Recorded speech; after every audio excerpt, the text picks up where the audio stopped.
In the last decade, BP, ExxonMobil, Chevron, Total and others have poured billions into Angola, rushing to reap the benefits of what is probably one of the last large, untapped oil reserves in the world.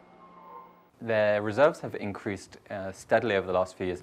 It's believed that they've got as much as 12 billion barrels of crude reserves. But I think the more exploration that goes on in the country, you'll see the country's reserves grow. Angola currently produces about 2 million barrels a day. The industry is controlled by the national oil company Sonangol, and oil sales make up 80% of the government budget. Angola's lack of transparency over how the money is spent has been highly criticized, but this hasn't stopped investors from dashing in.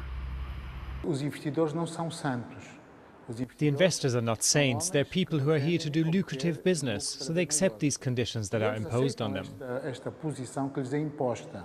The government says the funds are being used to rebuild the country's infrastructure, shattered by a 3-decade civil war.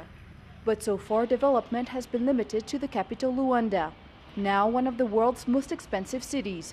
By contrast, Angola's people remain extremely poor. As far as I'm concerned, the situation hasn't improved. It just benefits the people in power. All evidence shows that Angola has already fallen to the resource curse, which makes all the sectors besides oil uncompetitive. And without a diversified economy, Angola's hopes for true development remain dependent on the price of crude and its erratic fluctuations on the world market.